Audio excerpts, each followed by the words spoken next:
వాక్యానికి లోబడితే, వాక్యమును వింటే, వాక్యమును ధ్యానిస్తే, వాక్యమును చదివితే, వాక్యానికి విధేయులైతే ఎందుకు వర్ధిల్లుతారు అని అంటే, మొదటిగా ప్రాణం ఏం చేయబడుతుందట?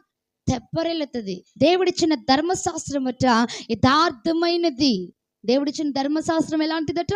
యథార్థమైనది. అది మనుషులకి ప్రాణమును ఏం చేస్తుందట? తెప్పరిల్ల చేస్తుంది. అంటే కృంగిపోయిన వారిని, బలహీనులైపోయిన వారిని, చావుకు దగ్గరగా ఉన్న వాళ్ళని, మరణాపాయకరమైన స్థితిలోకి వెళ్ళిపోయిన వారిని, ఇంకెందుకు నా బ్రతుకు అనుకునే వారి యొక్క ప్రాణాన్ని తెప్పరిల్ల చేసేది ఏంటో తెలుసా?